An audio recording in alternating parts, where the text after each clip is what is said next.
Bismillah ar-Rahman ar-Rahim. Thank you to everyone who is attending from all around the world. So my name is Dr. Aasim Hasany. I'm one of the members of the Muslim Medical Association of Canada, and it's with great pleasure that we are having this talk today by Dr. Obaidullah.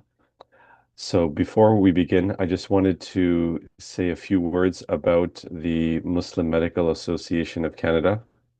So we are a national non-for-profit organization that is dedicated to supporting Muslim healthcare professionals and advancing health equity in our communities. We have over 2,400 members across Canada, including staff physicians, residents, medical students, and allied health professionals. And we have various chapters all across the country, helping us stay connected. And our initiatives include national conferences, workshops, networking, mentorship programs, community outreach events, and ongoing work in bioethics, which is being spearheaded by Dr. Obaidullah Khan. And we also do, local mosque events throughout the country. So the topic is a very timely one, especially given the current situation in Canada and other Western countries, but we thought it would be a good focus to speak about the issue of euthanasia from the Islamic perspective, and hopefully we can generate some discussion about ways that we can, as a Muslim community, address this issue, not only just in the Muslim world, but also in uh, the rest of the world. So I would just now want to introduce Dr. Obaidullah Khan. So Obaidullah Khan, mashallah, is a very you know, energetic brother who is involved in a lot of bioethics work in the Canadian community. And as I mentioned, he's spearheading different conferences and workshops. He works as an emergency physician in Kitchener, Ontario, and he's an assistant clinical professor at the Department of Family Medicine in McMaster University. He completed his medical training at the Schulich School of Medicine and Dentistry in London, Ontario, and graduated in 2019. And then he completed his residency training in family medicine from the Mount Bridges site in 2011.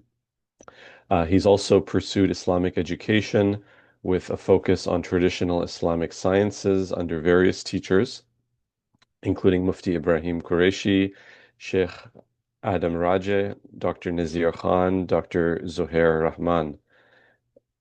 So without further ado, I would like to introduce our speaker, Dr. Ubaidullah Khan. Jazakallah khairan, Dr. Aasim Hasany. Bismillah, walhamdulillah, wassalatu wassalamu ala rasulillah wa ala alihi wa sahbihi wa man wala. Oh, sorry, Alhamdulillah. Ubaid. I was just going Yes. to say, just to keep the presentation flowing, we will leave question Mhm. and answers until the end. So you can either message in the chat group or message me privately while on the Zoom meeting. And if during your question, if you could please state your name as well as your level of training, like are you a medical student or a staff physician, that would be very helpful. Perfect, inshallah.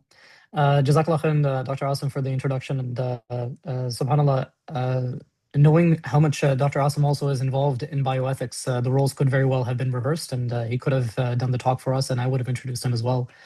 Alhamdulillah, in Canada, we have a very unique perspective, mainly because we have seen the rollout of euthanasia in the form of medical assistance in dying, which is the formal name of our legislation. I'll go through a formal introduction and just pull up my presentation here.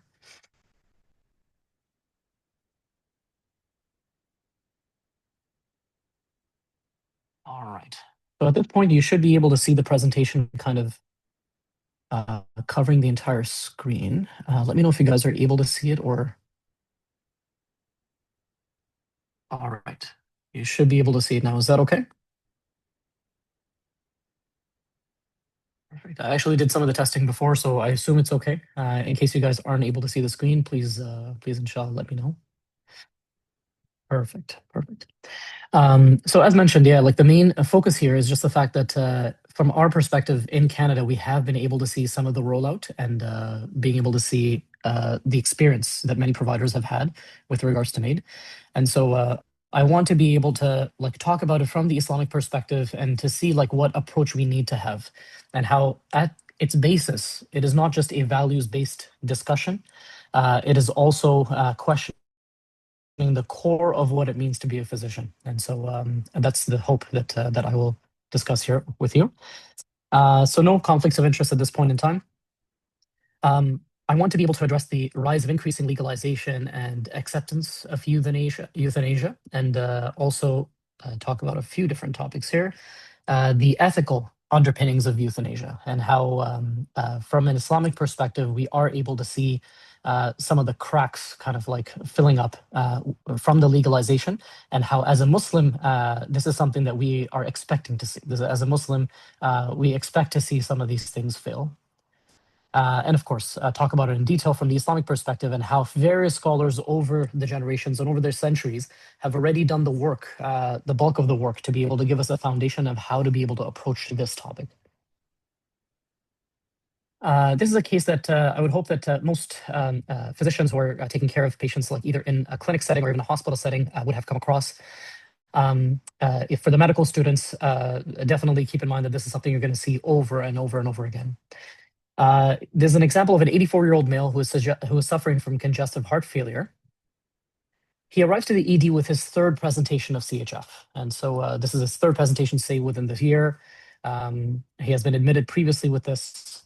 And he has heart failure with reduced ejection fraction with an EF that is quite low, so less than 30%, a history of hypertension and coronary artery disease as well.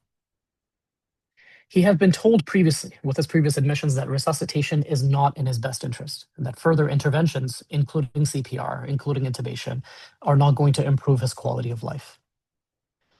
Now, you are the fourth or the third physician who's seeing him for this presentation, but he asks you as a Muslim physician about euthanasia.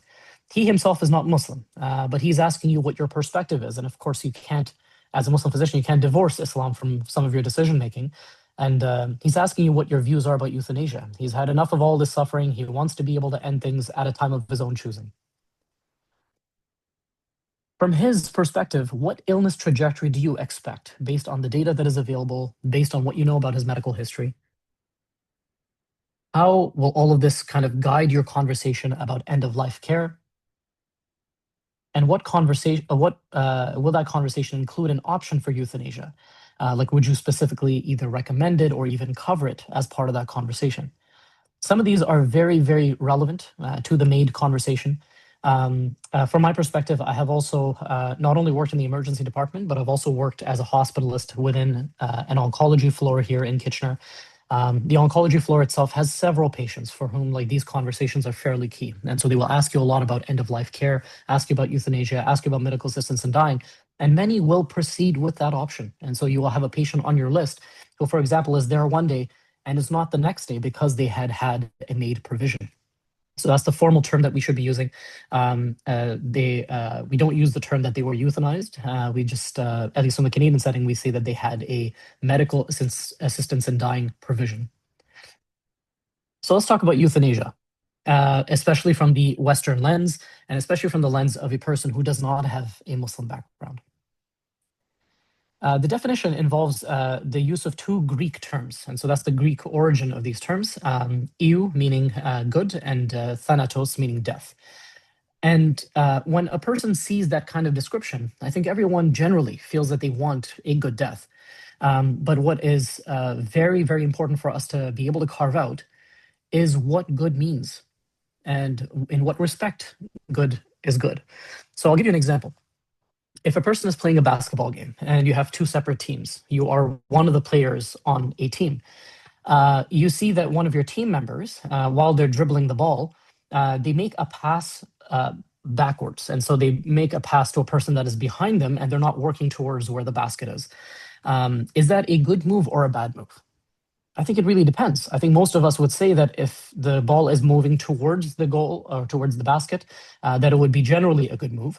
But could it be a strategy? Could it be in the respect of us trying to stall for time because we are already in the lead? All of these things kind of like undergird what good really means. And so, in what respect is euthanasia good? In what respect is good being described? Is it the fact that suffering is reduced? Because in contrast to euthanasia, if a person is seeking palliative sedation, which I will define in a short while, that could be good. If a person died in their sleep while waiting for euthanasia, maybe that could be good too. Maybe they didn't suffer. And so lack of suffering is one respect in which all these things happen. And in another respect, the lack of a burden towards family members may also be a good thing. You don't, I mean, most people who will be near the end of time, near their death, they will specifically say that they don't want to be a burden on their family. They don't want their family to be struggling with how to be able to deal with their symptoms. So maybe that respect is good as well. So all of this is something that is fairly subjective, just using the term itself. When it comes to death, Muslims obviously believe that when a death occurs, it is not the end of everything. We do know that we're going to be meeting Allah subhanahu wa ta'ala. We do know that we are going to be judged for all of our actions. But for people who don't follow that worldview, that feel that this life is just وما حياتنا وما هي حياتنا الدنيا إلا sorry نموت ونحيا وما يهلكنا إلا الدهر. So this is from Surah Jathiyah. We die and there are others who are born, and that's just the way life is. The only thing that kills us is time. And so that's the mentality that the Quran also describes. But many people, especially in the Western world, some would even argue a majority of people kind of follow that thinking. Euthanasia in Canada has obviously like the legislation itself started after several different cases that occurred in Canada. And in several scenarios, there were patients who were Canadian who were suffering from various chronic illnesses, debilitating illnesses. And these patients, because they couldn't find any way to get euthanasia in Canada, they did unfortunately had to go to a different country to be able to receive euthanasia. And so this description of the law actually describes some of these stories, stories of people who were Canadian, who were suffering a significant amount, and the only way that they felt that they could get rid of their suffering is to go to a different country. And in some cases, it was Switzerland. And so Miss Taylor is basically the story of Gloria Taylor. It is a woman who was unfortunately suffering with ALS, which is a progressive neurodegenerative disorder. She was unfortunately suffering with it to the point where she deteriorated. She required a wheelchair. Even going to short distances was very painful. What I want for us is to be able to like think of ourselves in her place. She is somebody who was living on her own independently. She described that as time went on and her deterioration continued, she had an assault on her privacy. So, for example, every time she would have a bowel movement, she would have to ask somebody else to be able to clean up her bowel movement. She didn't have the dignity. Like she couldn't, if she had a bowel movement, she couldn't clean it up right away herself. She had to wait until somebody else could come in. And during that time, she had obviously a smell and she was unhygienic. She also didn't have an essence of self-esteem. Like a person who has function, a person who's able to work, a person who's able to drive, generally has a level of independence and feels that they have esteem. But she feels like she was lacking that. And so what she told her family and friends is that she wants to obtain a physician-assisted death, that she did not want to live in a bedridden state, stripped of dignity and independence, and she did not want an ugly death. So that's her description of what it meant to have an ugly death, which is that she didn't have control over the suffering. She said she did not want her life to end violently. So what if, for example, she's in her wheelchair, she's trying to reach for something with her hands, and suddenly she falls and tips over and she gets a hip fracture? That obviously is like not an outcome anyone would want to have, but she didn't want that. She didn't want any mode of death to be traumatic for her family members. She didn't want. She wanted the legal right to die peacefully at the time of her own choosing in the embrace of family and friends. So this is the kind of philosophy that kind of undergirds so much of legislation that has obviously like made its mark across the Western world. People want to have autonomy. We want to have control. We don't want others to suffer because of us. We don't want ourselves to suffer. And if we have the ability, the medication, and everything else to be able to end our own lives, then why not? This is a photo from a Canadian who is from Ottawa. John Shields is his name. The New York Times basically did a large editorial, or basically a large article on him, describing that since the MAID legislation had gone through in 2016 and that patients are able to seek medical assistance in dying, from his perspective, he was able to now finally reach for this the ability to be able to find a death of his own choosing. What he did is that he had a goodbye party. And many people who seek euthanasia actually have this concept that they want to be able to say goodbye to their family and friends while they are awake, while they're alert, while they're not confused. Of course, many people who take care of patients in the end of their life, they know that when terminal delirium occurs, so delirium at the time of death, they will say very confusing things and they will say some things that are very offensive as well. And a lot of it may be because they don't have that executive control. They don't know, they don't have that level of restraint to be able to hold back from saying swear words even. But that can happen. And so the benefit of this goodbye party from their perspective is that they would be able to finally say goodbye to their family, where they have a meal with them, where they will be able to have some conversations, apologize for anything that they did. And so from their perspective, it is a very, very good thing. Now, this is a bit of a dated report. And the reason I'm kind of bringing this up is to be able to talk about the contrast with which certain philosophies occur. In England, there was a working group on euthanasia to be able to see if they should be legalizing euthanasia. During that time, the Netherlands and Belgium were going through their own legal transformations to see if euthanasia was right, but it wasn't legalized yet. What they had said is that all the major religious traditions take a positive stand against termination of human life. So that includes the Abrahamic religions, the Judaic, Christian, and Islamic teachings. Ultimately, what they say is that earthly or bodily life embody a significance that goes beyond the bodily condition of the individual. That's kind of interesting. Many people who will go through the suffering will say that they are being defined by that suffering, meaning that if they have ALS, they have just become another ALS patient. And even though they may have been a professor in a university before, even though they may have been very functional before, they are now defined by ALS. Everything in their life is defined by ALS. And so they will say, like, I want control back to my life. I want to be able to redefine who I am, and therefore I'm seeking euthanasia. But it's kind of interesting because this working report is ultimately kind of going completely against that. It's saying that religious traditions will say that nothing can actually define the bodily condition of the individual. You are not your disease. You will never be your disease. So even if a person is suffering from ALS, they're still a Christian patient who is suffering from ALS. Even if a person is going through end-stage CHF, they're still a Muslim who has lived their life according to the teachings of Islam, and they are now suffering from CHF. And then the question is, what does death really mean? Death remains essentially a surrender, something experienced rather than something done, something accepted rather than something chosen. So the question really is, who gets to define that identity of who you are? Is it only defined by your bodily condition, or is it defined by something otherworldly, something like your soul, something like outside of your physical realm?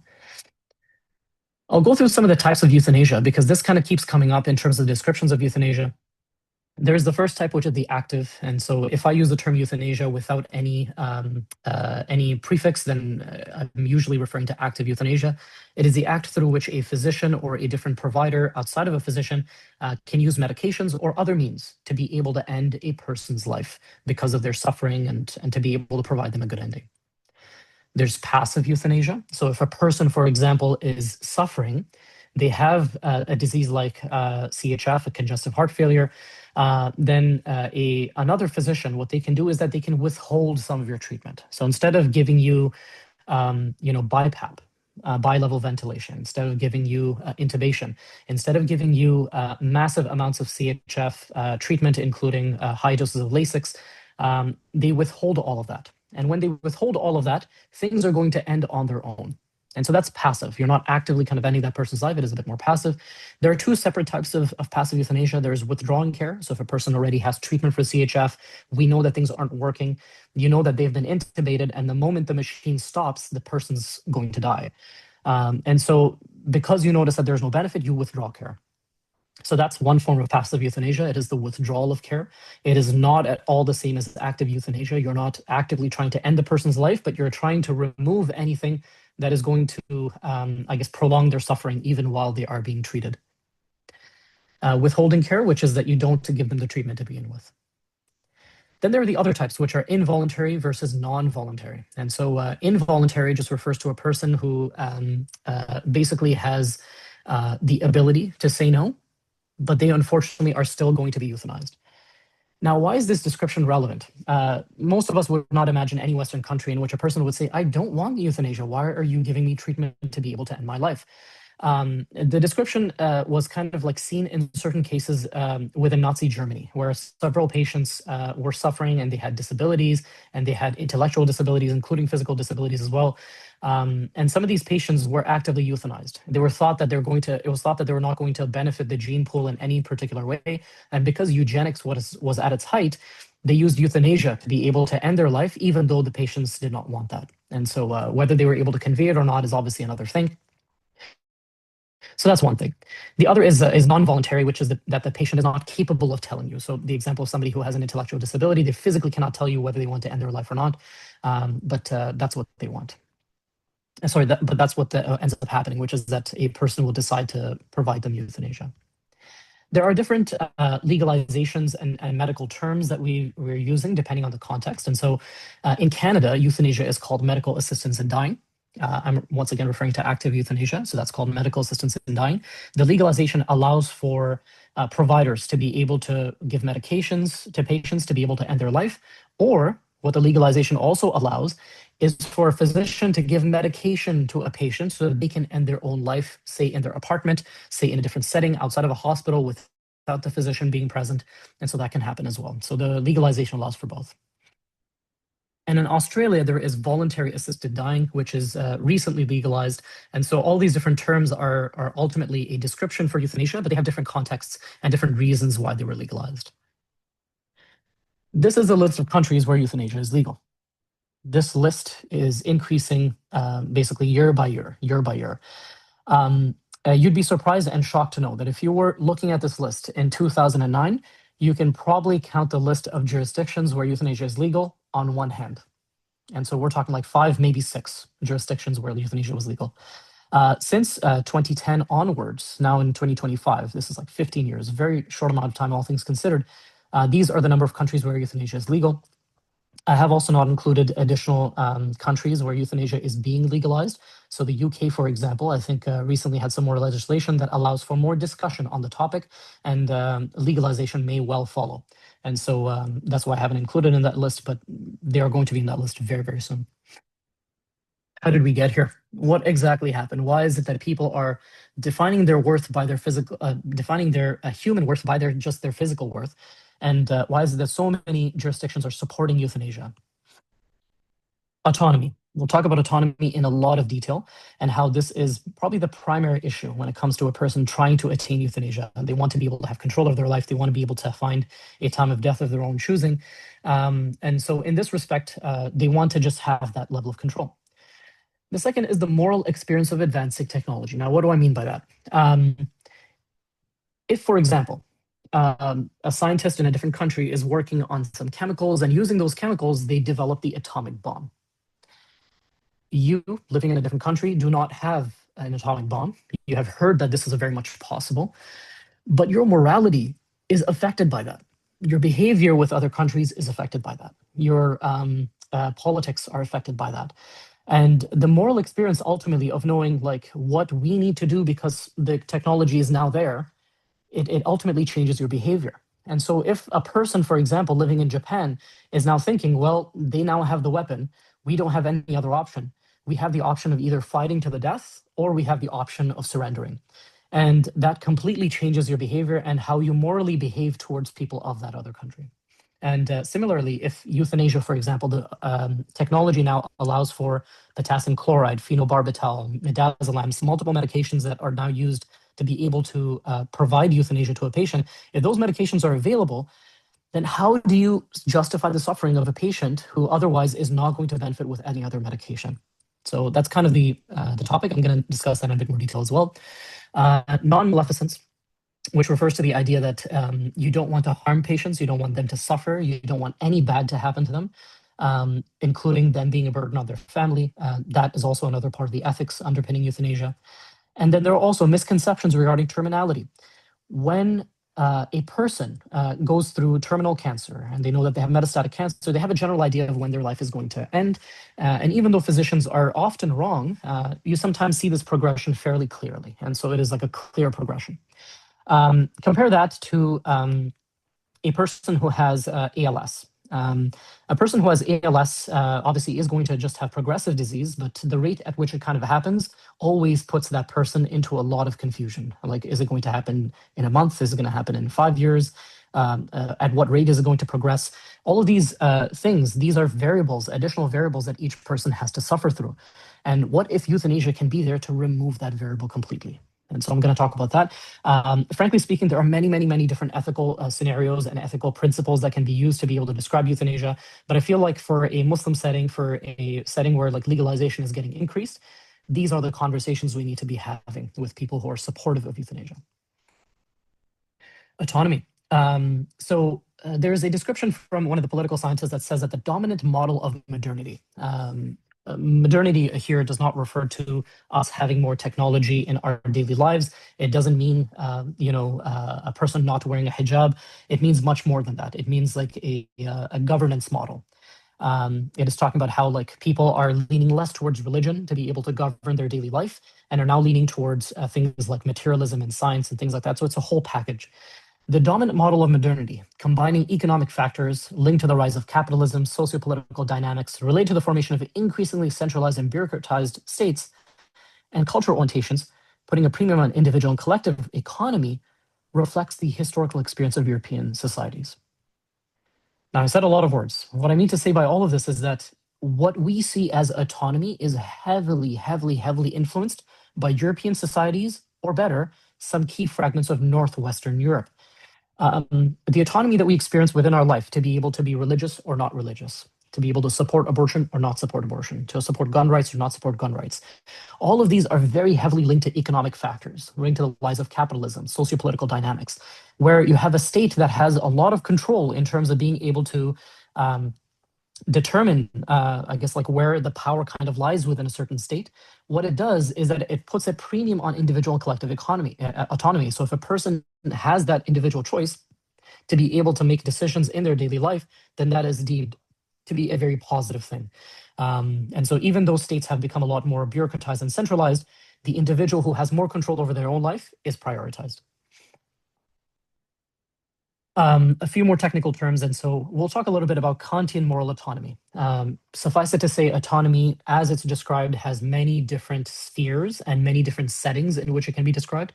The main reason I'm describing some of these different models is to see how it kind of directly correlates with the model of Kantian moral autonomy. Sorry, I just had some technical issues here. Okay, sorry about that. Continue. Sure. Yeah. So Kantian moral autonomy. Immanuel Kant is obviously a philosopher from the 18th century. What he describes is that self-ruling will is something that is very important to a person. That's the autonomy that he's talking about.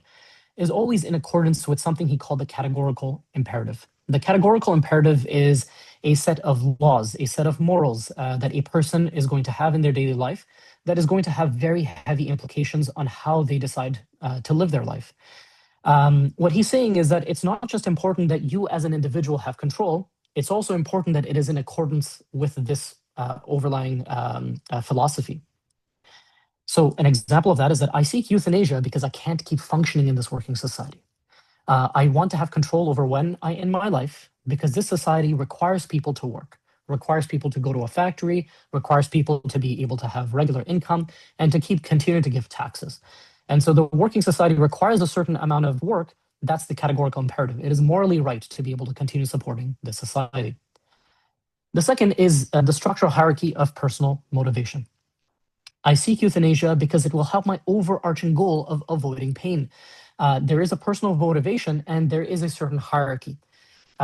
Every person who tries to attain autonomy has motivations to be able to achieve one final goal, and that final goal may be to avoid pain. And to be able to attain that goal, they have to go according to a hierarchy. And that hierarchy requires them to seek euthanasia because that gets rid of suffering. Sorry. And the last is self-creation. I seek euthanasia because I want to decide when I leave this earth, even if I go against my family's wishes. And so that basically is like a description of self creation where you almost ignore what societal pressures are and what religious pressures are, political pressures are, family pressures are. This is completely of your own making. And so, completely, in a word, autonomous. And so all of these different things and descriptions of autonomy kind of get a chip at like a description of what it means to be able to attain euthanasia and the motivations behind attaining euthanasia. The other thing to know is that this idea of medical technology and what has allowed.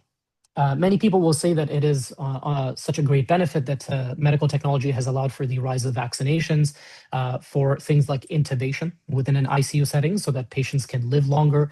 And if there are any reversible problems that they may end up having, clinical issues, then all of those things can actually be improved. So the illness trajectory models, was described in 2003. It described the illness trajectory for several different types of patients that you may see in regular society. So in the top left is the description of a person who unfortunately has a sudden death. So if they're living their life, they're into their 40s and their 50s, suddenly they have a heart attack, and with that heart attack, they end up having a cardiac arrest and they die. That person was functional for a very long time of their life, and it was only in the last few hours or in the last few minutes that they lost all of that function. The top right describes a person who has cancer.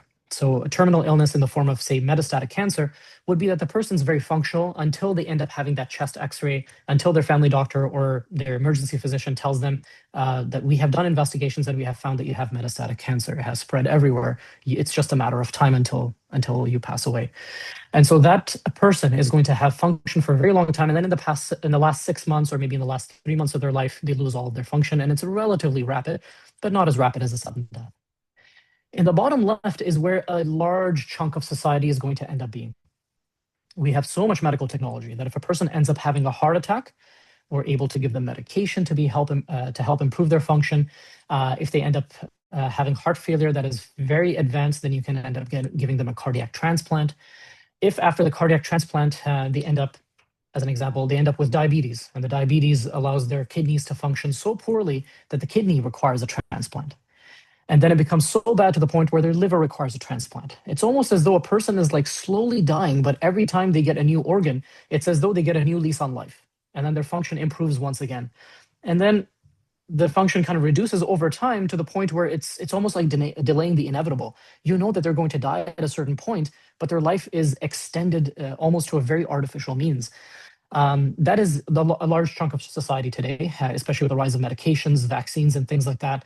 And so if a person goes through that illness trajectory, can they truly say that they have control?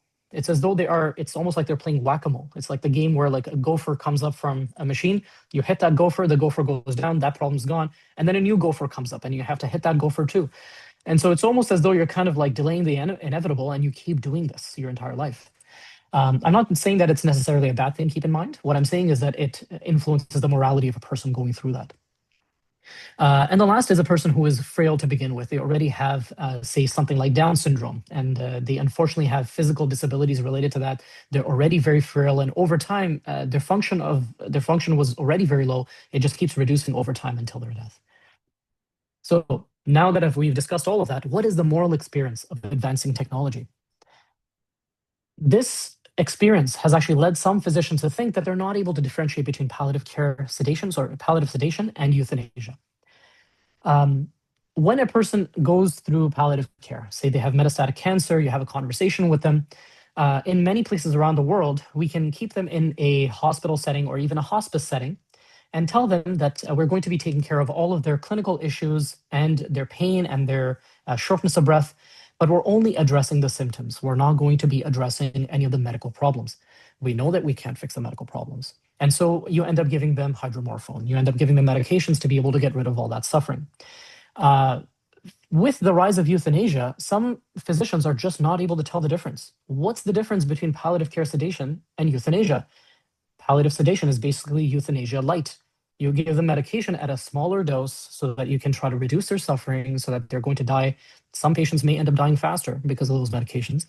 Why not just go ahead with euthanasia? Just get rid of all the suffering to begin with. So that's the moral experience that many physicians are having. And it is not a small problem. 25% of families, as per a survey done in 2008, experience high levels of distress when they are deciding on initiating palliative sedation for a loved one. And so this is something that many physicians will experience even today who are working. Many families, when they have patients who are near the end of life, when they have family members who are near the end of life, they will have trouble trying to initiate palliative sedation. They know that after palliative sedation, the patient may not be able to talk. The patient may not be able to have a conversation. They may not be able to eat. And so if that function is going away, it gives them a lot of distress. So what really is the difference between palliative sedation and euthanasia? A drug is given and their function is gone. A drug is given and then they die. So that's the progression of kind of the thinking that is kind of there. They also report decreased levels of compassion by physicians and nurses because it is becoming so increasingly medicalized that the moment you start palliative sedation, the physician thinks to themselves, unfortunately, I'm probably guilty of this myself as well. The moment you start this patient on palliative sedation, you know that the amount of clinical work you have to do for them reduces. And so you come in, you chat with the family for 5 minutes, you're waiting for the inevitable, and you don't really do anything else. And so there's like almost a decreased level of compassion and impersonality. And it is for this reason, actually, that hospice was created. Hospice was created so that you can have more personalized care. You can have care that is not focused on medication to be able to get rid of their illness. It is focused heavily on their symptoms. And that's where the compassion kind of comes along from. Some family members are worried that their decision of initiating palliative sedation has shortened the life of a family member. And so that obviously is continuing on to the same point. This is a shocker to me. Half of medical specialists in Quebec surveyed reported that palliative sedation can be likened to a form of euthanasia. And so this was this is a Canadian report. This is a report that is, from 2011. I do think things have probably progressed from that point onwards. And so many physicians are just not able to tell the difference. The last is non-maleficence. When a person is going through euthanasia, they just don't want to experience any type of harm. They're thinking, as mentioned in multiple stories here, by injection, it is painless, it is dignified, it is something that they don't have to suffer from. And this type of death prevents family members from having to bear the burden of their loved one near the end of life. The last point that I'm going to mention from an ethics standpoint are these misconceptions regarding terminality. And so this is something that can be used as an argument for or against euthanasia. So if a physician does not know when their patient is going to die, the patient obviously may well be worried. Doc, how much time do I have? Do I have a week? Do I have 6 months? I really need you to tell me. And if the physician tells them, I really don't know, it really depends on the investigations. It really depends on what type of cancer you have. It really depends on your molecular markers. And so if you tell them some of these things, they're just like, I'm dealing with this variable every single day. I was so functional. I was driving in my car every single day to go to work. And now I have a variable that I cannot deal with. And so some of these patients will say euthanasia is a good thing because I get to decide when my time ends. That's a variable I'm getting rid of. Others will say, well, if you don't know when your time is going to end, why do you want to end it early? Maybe you have another year to live after all the treatments and immunotherapies and CHF treatment and COPD treatment. What if you have all of those things? You could be living for several years. You don't know that.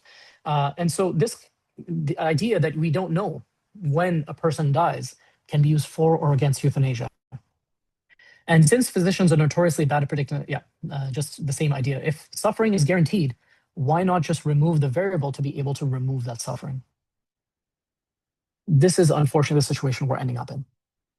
Keanu Reeves, who is the actor in The Matrix, the guy who's looking into the glasses, he is a physician living in the 21st century. He has the choice of being the traditional physician who is going to get rid of illness, who is going to remove the burden of disease, who's going to help a patient be more functional, and thereby help them in their position in society, give them more function, give them a lease on life. Or he could decide to take the red pill, which is the path less tread, which is that if a person is suffering, then why not just end their life? If a person is telling you that they're suffering, they're telling you we want to end our life, why not just end their life? So then you are a physician. Are you doling out medications or are you doling out other treatments to be able to end a person's life almost like a mercenary? This really hits at the core of what it means to be a physician. And the topic of euthanasia, the reason it keeps coming up, the reason it's controversial is because of this issue. And the Islamic perspective is something that is severely lacking across the world. And this is something that is a failure on our part. First, as Muslim physicians, I think we need to do a better job of being able to have these conversations. But if we don't continue having these conversations, our own profession will have this moral dilemma. They don't know if they should be taking the path less tread and be that type of mercenary who's going to be dealing out death, or be a physician who's going to be giving medications to give people some more function in their life. This is not something that started relatively recently. Fritz Haber is a scientist. He grew up in a Jewish family in Germany and had relatively strong nationalist views. And at that time, when he was kind of born and was growing up, he was in the center of the world when it comes to academia. And so many universities in Germany at the time were very prominent. They were doing a lot of research in various topics, including chemistry, physics, and things like that. In this context is when Fritz Haber discovered the Haber-Bosch process. The impact of this process is enormous. Perhaps he perhaps is the most influential industrial scientist even to this day, even though he died in 1934. His technique to mass produce ammonia is a legacy that feeds nearly half of the world's population today. And so many things that we take for granted in terms of going to the grocery store, being able to pick up oranges, mangoes, and things off season, all of that is basically, it stems from many processes, of course, but being able to mass produce ammonia is a big part. Conversely, he is also the father of chemical warfare. He used some of these chemical processes to be able to develop and weaponize chlorine. Now, he was active, and trench warfare was active as well. And so if you don't know where your enemy is, you can't use a gun to be able to kill them, you can still release some gas. And with that gas, you should be able to harm that person, that soldier from the other army. So how is Fritz Haber different than what an average physician is dealing with, an average physician who is dealing with the moral dilemma of euthanasia? He obviously produces ammonia on a mass level, and he's also the person who produces chlorine to be able to use for chemical warfare. There are many examples of physicians who have taken a converse approach. And وَلَا نُزَكِّي عَلَى اللَّهِ أَحَدٍ, we don't try to praise somebody beyond what is their worth. Dr. Ahmed Abdulaziz Yaqub is a physician who is that many people may not have heard of. He's a physician who was born in Sudan. He is somebody who was born at a time when the British Empire had strong control over Sudan, strong control over their learning and obviously their academia. So he was born in this type of environment, but strongly held on to his Islamic beliefs.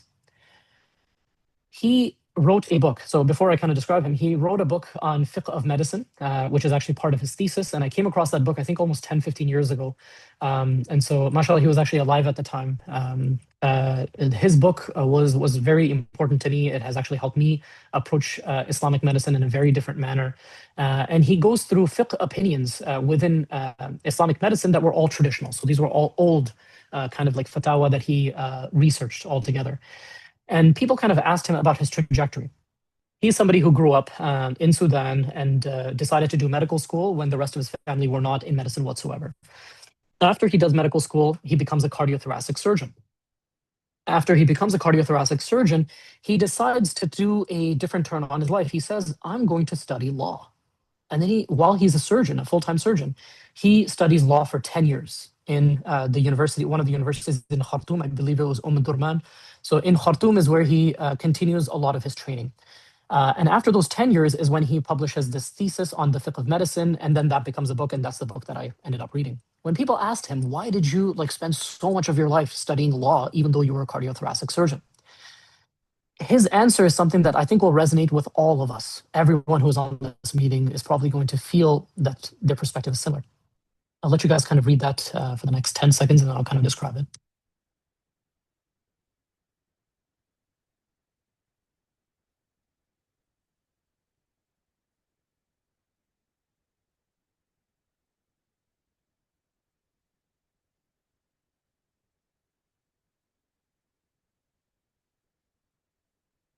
So a few different themes kind of come up. He says that the technical advances that he is seeing in his time are advancing so fast that people are not able to respond to legal and ethical situations of increasing complexity. It was around his time that Dolly was cloned. It was around his time that the Human Genome Project was advanced. And all of these laws related to governing the profession are either being stretched or are unprepared. That is one of the big problems that we are experiencing with euthanasia today, that the laws are not strong enough to be able to protect the vulnerable. In the Western world, where much of these new advances are taking place, debate and confrontation of some of these issues are violent. So he's obviously talking about like some of the abortion clinic bombings and things like that. And he says Muslim communities are no different. Health matters are the concern of every single person. And of course, Muslim countries have a special interest in all of this because they consult the field of Islamic medical fiqh to find solutions to all of these questions posed. Keeping all of those things in mind, now it's been a whirlwind. The question is like, how did euthanasia become legalized, and how is it that other countries such as the UK are going to follow maybe a similar path to be able to find euthanasia legalized? There's the first scenario, which is Carter v. Canada, where in February 6, 2015, the federal government basically strikes down the prohibition against physician-assisted suicide. They basically say that if a physician decides to provide medications that lead to the suicide of a patient, that they're not going to be criminally liable. And the federal legislation receives royal assent. So ultimately, the legislation across the country is agreeable. What they say is that for conditions that are grievous, irremediable, and reasonably foreseeable, we're going to be allowing MAID. So medical assistance in dying. Shortly after that, 3 years after, that's how long it took, the reasonably foreseeable death requirement was ruled unconstitutional by a Quebec Superior Court judge. And so from their perspective, it was that if a person is going to have a death, and that death can happen very slowly, say for a person with ALS, if you know that things are only going to get worse, we should not be preventing that person from seeking euthanasia. And so now in our legislation, number 2 would fall, like the point number 2 is going to be under what we call track 1. And the next person is going to be under track 2. Track 1 is a person who is going to be dying, say, in a very short amount of time. And track 2 is a person who's going to be dying at a future time, but they still have the ability to seek medical assistance in dying. There are many ethical issues that kind of rise with track 2, and I'll get back to that as well. And so, yeah, a 2-track system becomes law in March 17, 2021. And so 5 years after this initial legislation to allow MAID even when death is not reasonably foreseeable. Then the question becomes, if we're going to be allowing legislation for patients who are going to be dying in a very short amount of time from a physical illness, what about mental illness? Why don't we allow the same for mental illness? If a person is going to be so depressed that they think about suicide every single day, why can't they seek medications to be able to end their life? So for patients solely suffering from mental illness, a working group was actually formed. It was formed close to 2016, 2017. They continued to meet several times. The most recent time they met was actually earlier this year. And because of them not being able to have, I guess, a clear direction of where to head, they basically said, we're going to give MAID a little bit more time. We're going to follow the statistics, and we're going to meet again in March 2027. There has been a lot of criticism of the Canadian euthanasia program. And there are specific reasons for it. As of 2025, Canada has some of the highest rates of euthanasia in the world. 5% of all deaths, 1 in 20 people that are going to be dying of medical assistance in dying. Quebec has surpassed every single country. As a province, it has surpassed every single country, including Netherlands and Belgium, 7.2% of all deaths. It came to a point where the United Nations Committee on the Rights of Persons with Disabilities suggested outright cancellation of that expansion of MAID eligibility beyond patients imminently approaching their death. They basically said this idea of this like track 2 where a person's not going to die immediately, let's just get rid of that. There are many horror stories from so Trudeau Lemons is a law professor based out of the University of Toronto. He was part of some of these working groups, and he had said that he came across situations more than a couple times where a person who has completed their paperwork to be able to seek medical assistance in dying comes across a physician who has the capability of giving them MAID and says, I want MAID today. I want MAID today. And they were able to receive it. It's like a very, very, very tough kind of scenario when you have this kind of like legislation that allows for things like this to happen. The question is, what value are you giving to life if you're allowing these things to occur? What should our approach be to be able to address these broader implications, and what has been done? Now, many Christian groups, uh, unfortunately, I will say, like the Muslim groups in Canada have not been pulling their weight compared to the Christian groups. They've not been pulling their weight compared to some of the disability groups, but they may have been part of some of these individual conversations. Um, uh, we know that conversations need to happen because legalizations occurs in two separate settings. We need to be talking to the federal government, and we need to be talking to the provincial government. Both of these things are important. At the federal level, there's a working group for patients with mental illness. That's the acronym. We can look them up. Again, yes, they have now suspended their meetings until 2027. And the only thing that they have suspended is the expansion of MAID to mental health illness. There was also a suggestion that there was going to be a commitment to study the impact on mature minors. And so from a federal level, there was going to be a commitment to study the impact on young children who are going to be suffering from irremediable illness. And if they try to seek euthanasia, what is going to be our response? And so they're going to be studying the impact of this. So ultimately, you're going to have euthanasia not just for physical illness, but for pediatric patients and for mental illness. So this is something that is already going to be expanded. Where we are at now is that the expansion has been delayed. That's the level that we're at. Nothing is going to be reversed. We're not at that level. At the provincial level, guidelines and regulatory practices are not uniform across the country. So there's some data to support this as well.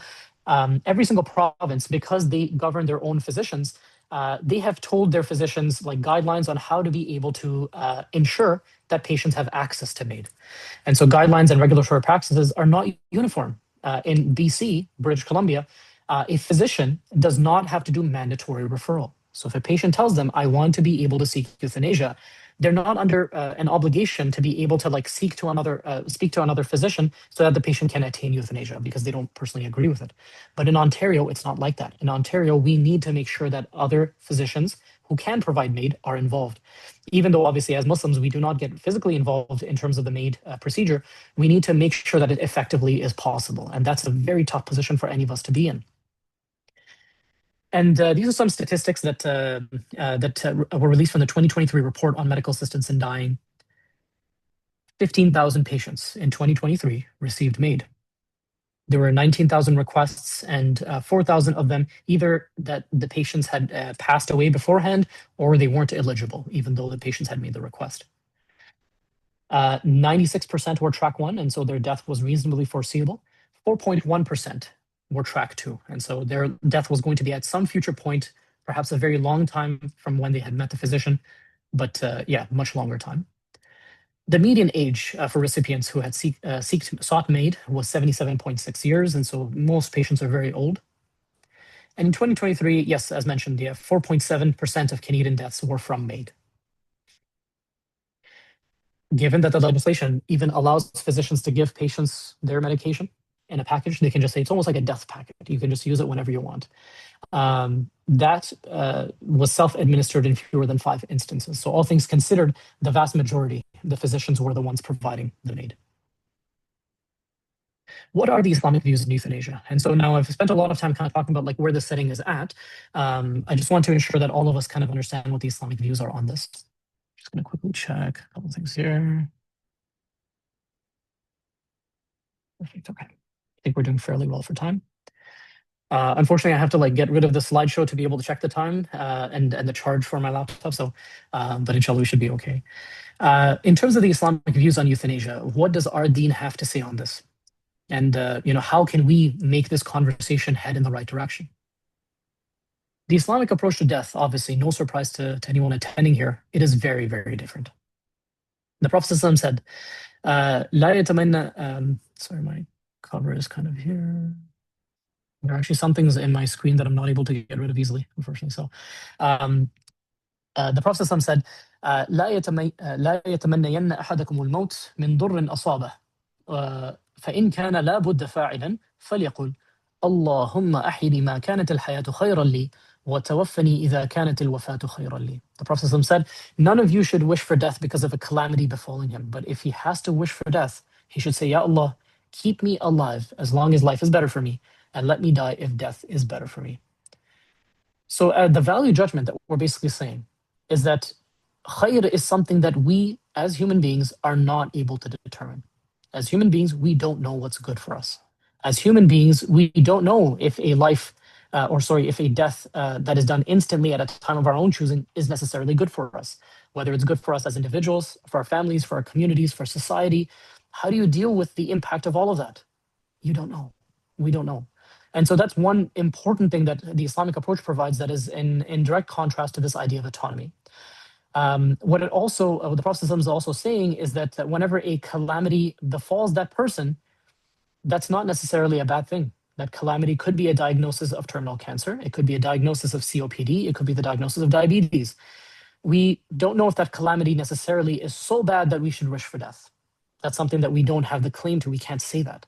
And so, again, even from a medical perspective, we don't have that claim that we can say that any type of suffering is so bad that we want to be able to approach death at a time of our own choosing.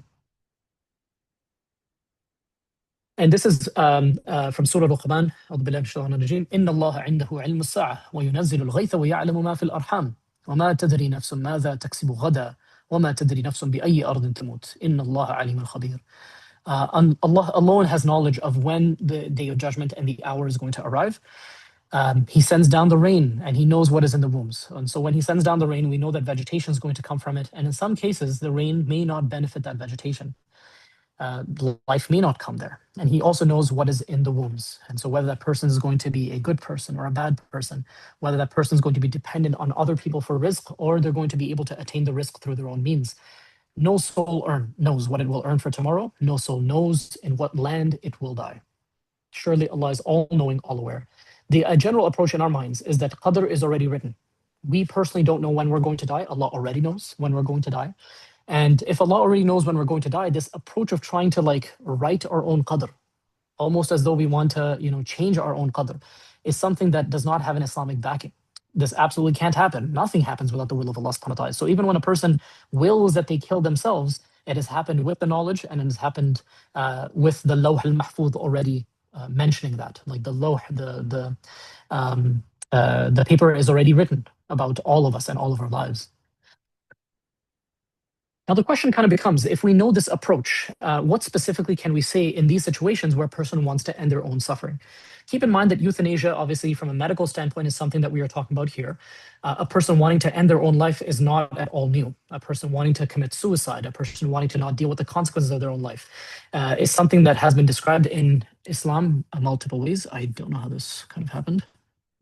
It seems like there's a line going through the presentation. If anyone has answers for me on how to deal with this, let me just figure this out. Sorry. All right, I guess you're going to have to live with the line there. Who gets to decide what Islam says? Thank you so much. Who decides what Islam says? Of course, we as individuals don't. We know that the legislation is already laid out in the Quran. It is through the Sunnah. It is through ijma', so consensus. And it is through analogical reasoning, through qiyas. And so these are the basis of usul al-fiqh that all the schools agree on. There's multiple other sources for legislation that we can use. I won't be getting into that in a lot of detail, but a lot of the foundation for euthanasia and how Muslims should respond to euthanasia from a legislative perspective has been laid out through these resources and through research that has been done over centuries. The other way that many scholars in the modern era are using to be able to come to their rulings is using maqasid al-sharia. So maqasid al-sharia was actually described by Sheikh Abu Ishaq al-Shatibi. And so he actually described how there are many ways through which we're able to determine underlying themes of how rulings in Islamic law are made. And so that was described by him, and this is something incredibly influential. These objectives were used as foundation of a new approach to juristic construction. And so how do we respond to legislation, like new questions and new issues that the Ummah is dealing with outside of qiyas? Qiyas itself can be, obviously, it is very, very helpful, but they wanted to find additional methods to be able to answer their questions. And so we know that there are 5 overarching principles within the Sharia itself. There is protection of the deen. And so we want to ensure that the deen is protected at any cost. We want to ensure that there's protection of life as well, that we as human beings have a certain amount of sanctity of life. It doesn't matter whether you're Muslim, it doesn't matter whether you're non-Muslim. It doesn't matter whether you're 80 years old or 5 years old. There's protection of life. There's also the protection of intellect. And so in many, many different ways, obviously in our age, it is social media. In other ages, it used to be things like, drugs and other things like that. It's still impactful to this day, of course, but we want to be able to find ways to protect our intellect. We want to ensure that we have our intellect protected at all costs. We also want to ensure that our lineage is protected, that children, when they grow up, they know who their parents are. We want to ensure that that institution of lineage is protected. And we also want to ensure protection of property. Now, these are bullet points. These are not a numerical list. And many ulama have kind of discussed how we should be prioritizing this. Do we protect the deen at any cost, even though our life is going to be destroyed? Or do we say to a person who has a knife to our neck that we don't believe in Islam for the purposes of protecting our life, which had happened during the time of obviously the Sahaba. When one of the Sahaba, subhanAllah, was asked to curse the Prophet ﷺ, and then after that was obviously apologetic, and the Prophet ﷺ, of course, understood that he was in a very dire situation and did not think that that person had left Islam. And so in these situations, that's the reason why these are bullet points. These are not numerical lists.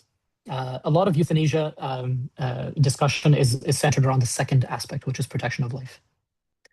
There are many verses that talk about suicide, because suicide ultimately is, from a qiyas perspective, was thought to be very similar to euthanasia. A person, for example, committing suicide by themselves versus asking another person to kill them so that they can end their own life. So it's almost like a similar sort of situation. There are many verses that obviously talk about suicide, where Allah subhanahu wa ta'ala says, وَلَا تُلْقُوا بِأَيْدِيكُمْ إِلَى التَّهْلُكَةِ وَأَحْسِنُوا إِنَّ اللَّهَ يُحِبُّ الْمُحْسِنِينَ. Don't let your own hands throw you into destruction. And this is a description to actually talk about like more so charity, like continue to give in the cause of Allah subhanahu wa ta'ala. But it has also been used to be able to describe things like suicide, self-harm, and then stuff like that. The next ayah explicitly has been associated with suicide. وَلَا تَقْتُلُوا أَنفُسَكُمْ إِنَّ اللَّهَ كَانَ بِكُمْ رَحِيمًا. So although the traditional meaning for many scholars is that وَلَا تَقْتُلُوا أَنفُسَكُمْ, do not kill yourselves, means that you don't kill each other. But several scholars have actually said that this is directly associated with suicide as well. So obviously it is haram, it is not allowed. And there's a very specific hadith from the Prophet ﷺ that even talks about whoever purposely throws himself from a mountain, kills themselves, is going to be in Jahannam. And he talked about many different methods through which a person would be trying to commit suicide, taking a poison, killing themselves with an iron weapon. That person is going to be in Jahannam, and that person is going to continue to do that act all the time. They're going to continue to do it over and over again, over and over again. So they'll fall in from a mountain over and over again and deal with that trauma. They're going to obviously like be stabbing themselves with an iron weapon and dealing with that type of trauma. So the Islamic perspective on suicide is obviously that like your own life is something that you cannot take away yourself. You do not have control over your own life. Allah subhanahu wa ta'ala is the one who has control over your body, your life, and has the right over you. What we have is custodianship. And so we do our best to be able to obviously like benefit ourselves with our own actions and use our body to be able to attain Jannah. The contemporary views, Islamic views on euthanasia were described by several scholars, but I will mention Sheikh Yusuf al-Qaradawi. For those who don't know Sheikh Yusuf al-Qaradawi, he died very recently, and subhanAllah, it by no means of exaggeration, it is an immense drawback, an immense loss for the ummah. He is somebody who wrote so many fatawas over his life, even has the was one of the initial people who talked about Islamic financing when it comes to mortgage and how in some situations it may be allowed, and he had very strict conditions on that. People used that fatwa to be able to like use for their own fiqh councils as well. And so incredibly influential, talked about many, many different things. And of those things, he also talked about active and passive euthanasia. Active, even if it's done with the consent of the patient. So if a person is physically saying to a physician actively, I want you to end my life. Even if it is done with the consent of the patient, it is considered prohibited killing. It is haram. The person who is actually doing the killing is engaging in haram, despite it claiming to be a benevolent motive. and passive, he was a bit more agreeable to that. He basically said that if a person is going through so much suffering in their life, end stage cancer, CHF, a physician would be allowed to withdraw life support in the case of a person who is considered brain dead. And so he started off with that description and said that in certain cases, if we know that there's going to be futile interventions being given to this patient, that we can actually withhold some of those treatments. And so these arguments actually by Sheikh Qaradawi, the way that he kind of wrote it down, the evidences that he put down, they form the basis of contemporary fatwa literature.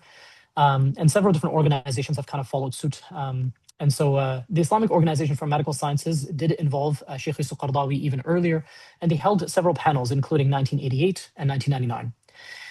They reiterated the points that all these activities that are intended to facilitate the death of a patient through medication, through other means, even with the patient's consent or the family's consent, would not be permissible. They also reiterated that futile treatment obviously is not considered obligatory. It is not fard that we offer that type of treatment that's not going to benefit a patient. So withholding or withdrawal of care would be permissible. There are some nuances to this, and so basic rights for hydration, nutrition, nursing care, pain relief, all of these things should still be offered. So even if we're withholding some of these other treatments, we need to make sure that like some of their comfort-based measures are still respected. And this is something that I think most Western physicians would probably agree with.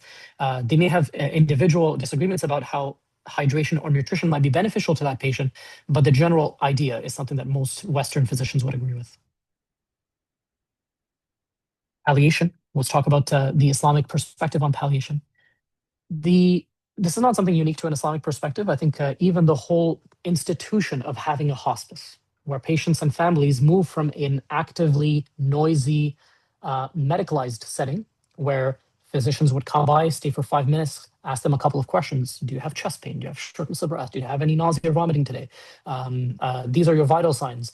All of these things almost become impersonal. It's almost as though like you become a reporter to all of these families and say, this is the report, this is what I'm doing, goodbye, see you tomorrow. And so that's the hospital setting that doesn't always work for a patient who is being palliated. And so to have a less medicalized setting in a hospice, you can have nursing staff who come by and chat with patients for a little bit of time. You give them medications based on their preference. So if the patient says, I have more pain today, can I just get more pain medication? The nurse doesn't have to like bring the physician every single time. They can just give the patient more medication. They can have conversations and the family is going to be in a comfortable setting. It's not as noisy, not as not as many beeps. And so that's for palliation. It has a strict focus on symptoms and not disease modifying care. Interestingly enough, and I'm mentioning like some Western literature here for the Islamic perspective, but this is something that is helpful for us. Dr. Aasim, I'm sure, knows this study as well, fairly important study in the setting of lung cancer, where intervention with palliative care has actually led to an increase in survival for some patients. And so it's kind of interesting. The moment you tell the patient, you know what, we know you're going to be dying at a certain point because of your lung cancer, let's also focus on how we can make you comfortable. Yeah, it may be that we're continuing with some chemotherapy, we may be continuing with some other medical interventions, including surgery, but how about we also talk about how to keep you comfortable? In the case of terminal delirium, how can Muslims manage patients that are in high need of high doses of sedation? And so this is another Islamic question or Islamic fiqh question that comes up. If we know that patients are going to be dying and they're going to be more confused near the end of their life, can we increase their doses of sedation, even though in some cases it may actually shorten their life? And so there's a lot of research that's been done on it. One of my teachers, Dr. Nazir Khan, along with Dr. Rami, has actually done an article on this, and they kind of talked about the Islamic perspective on this. And so I won't go into it in a lot of detail, but the ultimate thing to know is that the approach of palliation, that we give increasing doses of sedation to a patient who is suffering, who is near the end of their life, it is not something problematic from an Islamic perspective. Wallahu alam. It is something that we can continue to support patients and families for, and this provides an alternative to patients who want to seek euthanasia. This alternative, it is something that is backed with a lot of research. It is backed with a ton of research and dosing regimens. It is backed with the experience of so many patients and families across the world, which we can't say the same for euthanasia. And this is something that is not Islamically problematic, wallahu alam. Again, the Western physicians will feel, how is this any different? If you're going to palliate a patient, it is basically euthanasia light. The difference is the fact of intention, for one. The reason we're giving them high doses of sedation is to keep them comfortable. We're not doing it to be able to end their life. And we're doing it to be able to use the lowest possible dose so that the patient can continue to talk, so that the patient can continue to have conversations with their families, still continue to eat if they want to, and we titrate the doses accordingly. And if the patient says, you know what, my pain is worse, you tell them, if I give you more pain medication, it may be that you're going to be more drowsy and more confused. And as long as they know that the side effect is present, but they want the pain to be controlled, then it's not something problematic, and it is something fundamentally different than euthanasia. Wallahu a'lam. From the Islamic perspective, what are the fiqh and legal repercussions for a person with euthanasia? Now, I'm not talking about criminal law. I'm talking about what the Islamic scholars had basically said with regards to fiqh. So it's not a qanun discussion, it is a fiqh-related discussion. Autonomy for us is very different compared to the Western world. With an Islamic framework, it is undergirded by the concept of huquq. So when we want to respect the huquq of people, we also have obligations towards them, so huquq al-ibad. And of course, we also have huquq Allah, that Allah also has certain rights upon us. So the autonomy that we have is obviously limited by some of these things, but we definitely do have autonomy. It's not that we don't. And so that fundamentally changes what we are able to do with our own bodies. In the case of active euthanasia, the concerns raised are always similar to suicide and murder, and most Abrahamic religions, they would not disagree with this. Euthanasia is something that is tantamount to murder, and a person who actually takes medication for the sake of ending their own suffering, for the sake of ending their life, that is suicide, even though they may have done it for claiming to have it done for a benevolent reason. So Imam Ahmad ibn Hanbal suggested that if a person dies because of suicide, again, it is something specific to suicide, but it may follow from qiyas that it may extend to euthanasia as well. He suggested that if there is a leading imam, somebody who is obviously the most prominent imam, they should not be leading the janazah of a person who committed suicide, but other Muslims should. So he had actually made that one thing clear. Umar ibn Abdul Aziz, along with Imam Awza'i, suggested So these people do not necessarily deserve one because they did not obviously die in a state of a high level of iman. It's not that they're claiming that these people are not Muslim, they're just saying that there is no funeral prayer for them. Imam Shafi'i, Imam Abu Hanifa, and Imam Malik suggested that funeral can be done by the Imam and the followers as a person has still died on Iman and proclaimed it. So it doesn't matter how that person died. It doesn't matter if that person, for example, did any type of sin, as bad as the sin was at the time of death, as long as they still died on Iman and proclaimed it, they can still end up getting the funeral being done by the Imam. And the question also is, if a person has attempted suicide and was unsuccessful, is that person going to be punished? إِنَّمَا الْأَعْمَالُ بِالنِّيَّاتِ. We obviously agree that all of our actions are by our intentions. And so if, for example, I had the intention to kill a certain person, I attempted it, but that person survived, obviously I'm still going to be questionable to Allah subhanahu wa ta'ala about the fact that I attempted a murder. It's similar to a person who has attempted suicide and was unsuccessful. Their punishment is not in this world. It is thought by many scholars that it's going to be here in the hereafter. It's not something that is in our prerogative. Dr. Ahmad Abdulaziz Yaqub, of course, the same physician I was telling you about, through his thesis, detailed the views of the various madhahib on the punishment of a physician who actively takes part in euthanasia. And this is from several different fiqh rulings that were done over the centuries where people talked about this scenario. What if a person is suffering so much that they basically tell another person, take this knife, kill me, and I forgive you on the Day of Judgment. SubhanAllah, this is a scenario that was discussed in a lot of detail, and this is not different than a physician, for example, trying to provide euthanasia to a patient. It is divided. Imam Zufar, the Maliki madhab, and the Hanbali schools, the Maliki and the Hanbali schools basically say that there has to be a qisas. So the person, like the physician who, for example, takes the life of that person, even though that person has forgiven him, there is supposed to be qisas. And so they should be killed because they tried to kill another person. Dia is basically like the blood money that you give to a person who has been killed. The physician who does the killing is going to give the family some money because they actually ended up killing that person. And the difference here is the fact that obviously it's not exactly the same as murder from a legal perspective because that person has forgiven them. And so the Hanafis, the Shafi'is, and one of the views attributed to Imam Ahmad ibn Hanbal, they basically say that Dia is something that should be done. Abu Hanifa, most of the Hanafi school, most of the Shafi'i school said that neither should be done. That there's not as much of a backing for either qisas or diya. That obviously this is an abhorrent act. This is something that was done that was haram, and this is something that is going to be judged by Allah on the Day of Judgment. But in this dunya, we don't do anything. And some of the Shafi'is even described kafara. And so they basically say that you either have to free a slave, fast for a certain number of days. And so all of these different things were kind of described in terms of what can be done. One thing I forgot to mention for qisas, even though the person saying, I want to die, take this knife and kill me, has forgiven the person killing him, the act itself wasn't done at the time of forgiveness.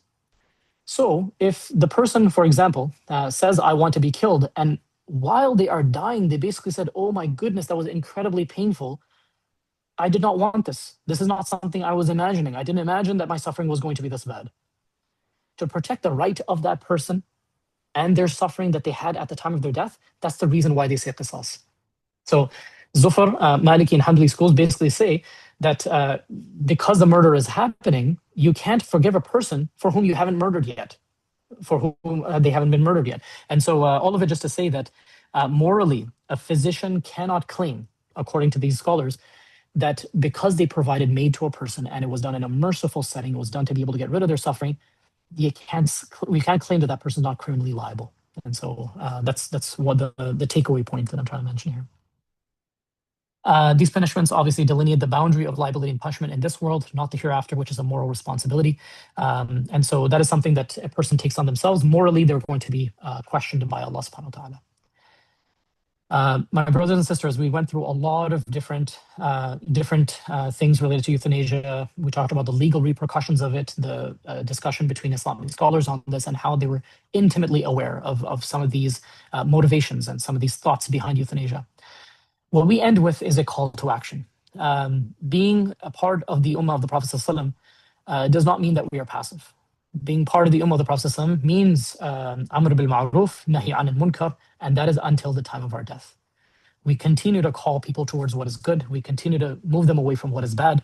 And it doesn't matter if that person is Muslim or non-Muslim. Amr bil Ma'ruf is not towards just Muslims. It is towards non-Muslims as well. And so the call to action that I give is something that is a reminder to myself and everybody else.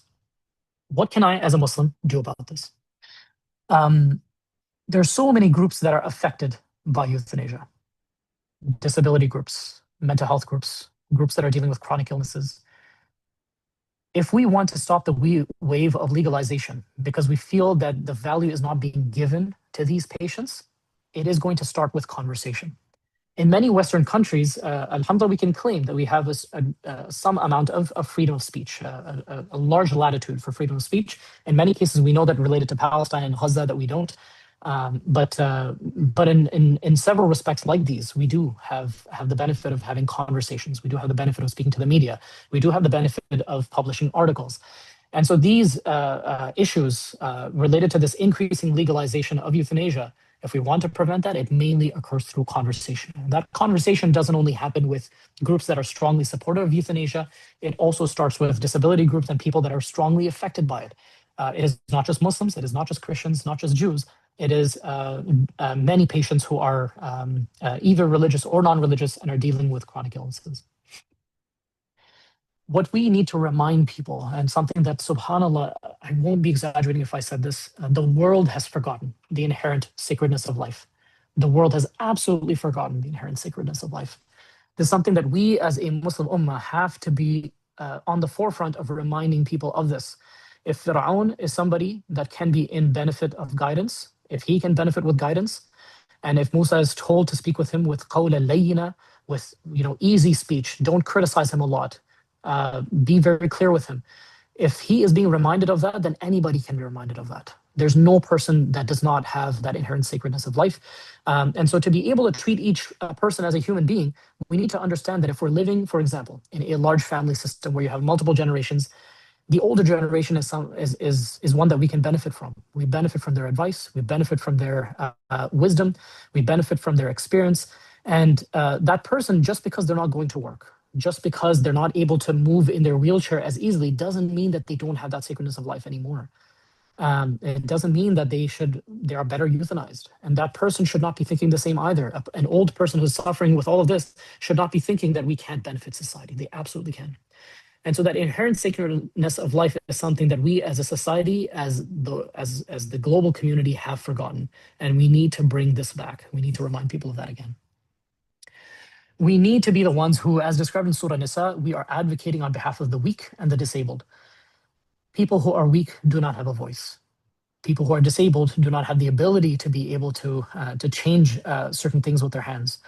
We need to be their voice. We need to be their source of advocacy. We need to be advocating on their behalf in every single respect. So if they're telling us that with this increasing wave of legalization, that their value is being reduced, we need to take that very seriously.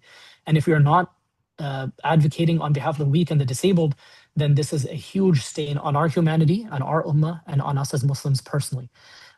We have to be able to advocate for these people because they will have a claim against us on the day of judgment that we did not advocate for them. And that's in essence is the difference. Many people who don't advocate for the weak and the disabled and would think them better dead do not think that they're going to be meeting Allah subhanahu wa ta'ala, and they're not going to be punished for it. They just feel that in this dunya, we just have to work, work, work. We have to increase the economy. We have to do certain amounts of goals that are not Islamically aligned.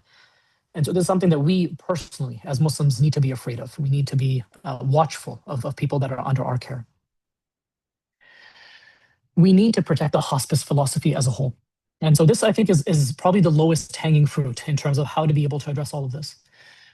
Patients who go through euthanasia claim that they want to end their suffering, that they don't want to be another medical statistic who's going to be suffering, who's going to be another patient with ALS, that they're more than just their disease. And in doing so, they end up having a physician who comes by, goes through legal mumbo jumbo to talk about how they have the autonomy and do they legally waive their right that they're going to be obviously killed by a different physician? Do they legally waive their right that their life is going to be taken away very quickly? Do they legally waive all of these things? It's almost like a legal conversation that is mechanistic in nature. Then they receive medications that are fairly elemental, like phenobarbital, midazolam, all these medications that do nothing other than cause toxicity to the body, like including potassium as well. It's almost as though you're a robot going through a process, going through a different factory to be able to decommission you as a machine. It is not always done with care, despite the claims that this can happen that way. If patients are dying the same day that they request euthanasia, as they are in track 2 in the Canadian setting, how is that protecting the hospice philosophy? How is that protecting the right of a patient who does not want to be another statistic? How are we treating them as human beings? And so this hospice philosophy is something that gives power to patients that are suffering and are weak and are near their end of life. You want to focus on their suffering purely. You want to ensure that their suffering goes away. You want to ensure that their family is close by. If these things are happening, and I will not exaggerate, there's some cases in euthanasia where they will say, I want my life to end and I don't want any family to be close to me. I don't want any family to be close to me. I want this to happen in my apartment alone. How are we protecting the hospice philosophy? How are we protecting the community? And so these are questions that we should be asking ourselves. Coming back to this case, if an 84-year-old male comes by with his third presentation of CHF, he's told that resuscitation is not in his best interest and it's not going to improve his quality of life. The illness trajectory that we expect is that this person is going to keep coming back to hospital because their CHF, their congestive heart failure, is not reversible. If we stop this current illness, if we end up reversing this current illness and they're not going to be an active CHF, they may well come back.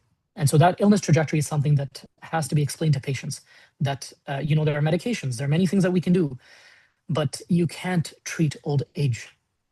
Something directly from the hadith of the Prophet that we cannot get rid of old age as a disease. That's definitely something that is going to be part and parcel of every human being's life.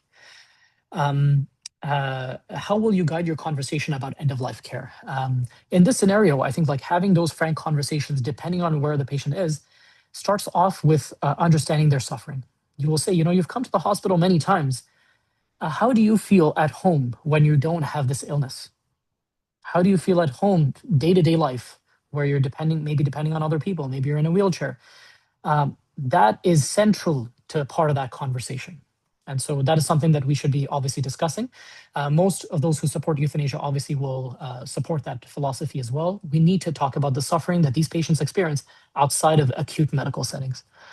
And in that conversation, do we always include euthanasia?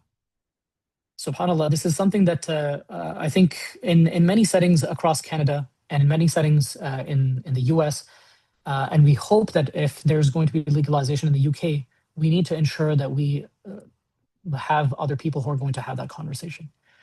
That conversation about euthanasia is one that is very tough to help the patient understand, especially if they haven't heard of that before.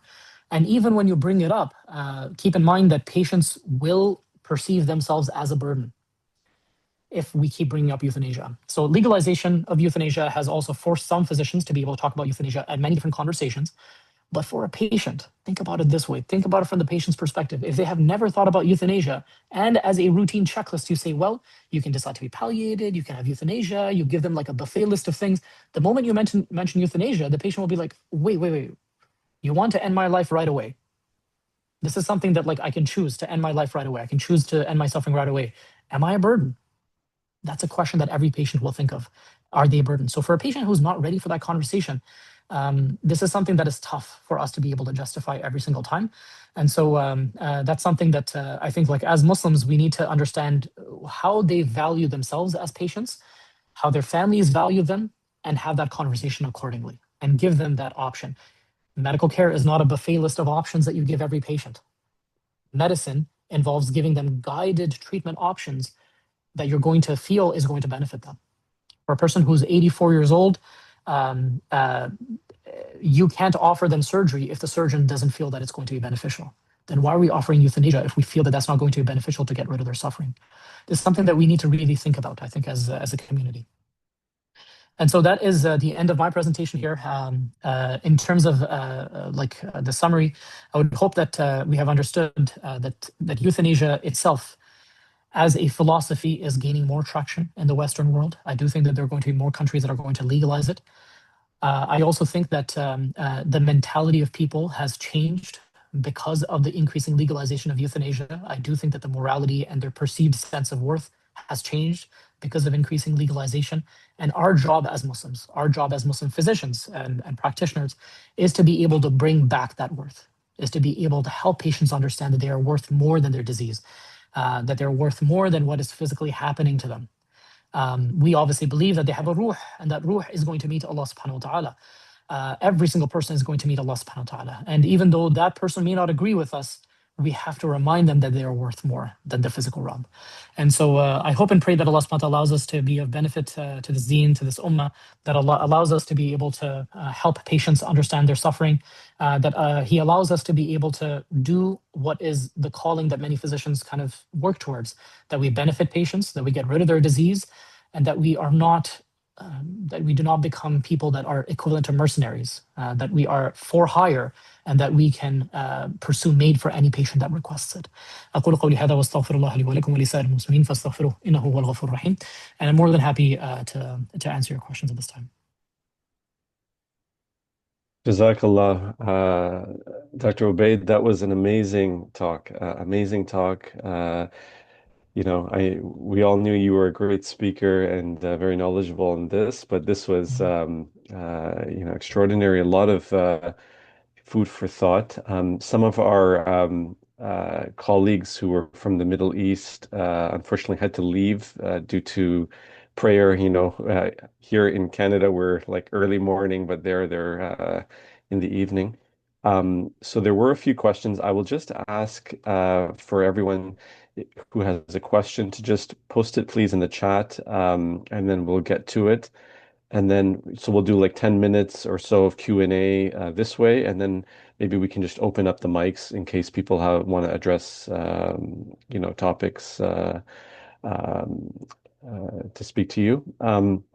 So I had a question here from Dr. Thalia Arawi, who is a professor of bioethics.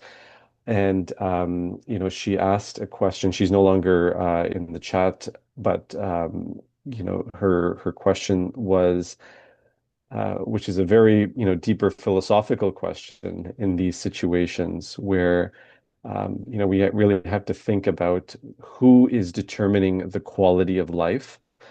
And she was specifically asking in terms of the case that you had presented, are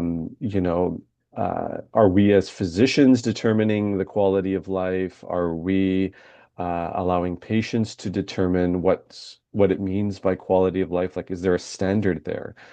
And is it simply just being functional in society? Is that what determines quality of life? So, do you know what sort of literature exists around this? And I think you did address this a little bit, but maybe you can expand on that. Absolutely. The discussion regarding quality of life, I think for literature, from a literature standpoint, I think one great book that I would recommend is by Professor Muhammad Ghali. So Professor Muhammad Ghali, along with several other authors, wrote a book on end of life, and this was published about 3 years ago now, so 2022. It is available online, and it, I think, does a very good job of trying to determine some of these key questions about who determines quality of life. It is done by talking about withholding and withdrawing resuscitation, also discussing autonomy in a great amount of detail. And when it comes to deciding on quality of life, I think the fundamental struggle that we're having is that within the Western world, removing Allah from the picture has definitely caused us as human beings to struggle to figure out what that is. Allah subhanahu wa ta'ala obviously gives us a certain amount of description of what our worth is as human beings, and how we can be the highest, like at a stature that is higher than the angels, or we can be asfal as-safilin. We can be people who are lower than the animals as well. And that worth determines what quality of life is. If that is our worth, if that is our potential, how are we attaining that with our physical disabilities, with our clinical problems, with our clinical diagnoses? And so, if that framework is applied, then that answer of the case, where we're talking about a patient who comes in with a third case of CHF, that discussion is going to happen with the physician, with the patient, and the patient's family. It will involve several different specialists who are going to give us the medical perspective, and it involves their worldview as well. Now, in a Canadian setting, obviously, we deal with patients largely that are non-Muslim. And so, ensuring that we understand their worldview and we try to give it value in terms of being able to decide on decision making is important. Many patients will request that their priest come by and help them decide sometimes. And so, spiritual care is something that they want, and we should allow for that. From an Islamic perspective, I think like having those conversations with the family, with the specialists involved, I think is very important. I unfortunately don't have a more nuanced or a specific answer, but the general answer is that the answer for who decides quality of life will involve the patient, and as well as the medical team and their families. Thank you. And sorry, if you could maybe type in the name of that book that you were mentioning Yes. in the Alhamdulillah. chat. I I think think it's a Dr. longer title. Thalia, Yeah, go ahead. Yeah. yeah, Dr. Thalia is back. So the other like part of her question sort of had to do with uh, I think you also addressed it a little bit, was whether it is Islamically acceptable to allow someone who was, you know, sort of like in a vegetative state.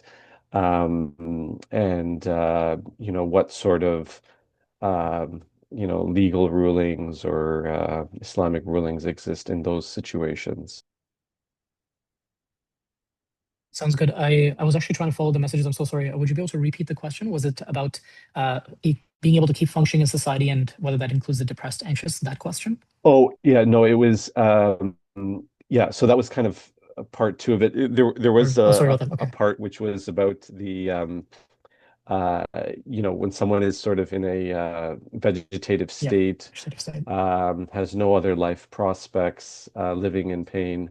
Um, this idea that we sometimes hear that, from patients that, oh, the body is just a cage and we're just, prolonging that soul suffering. Mhm. What's especially in those dire circumstances, not, the ones where it's like somebody who is still coherent and conscious. What is the Mhm. situation there?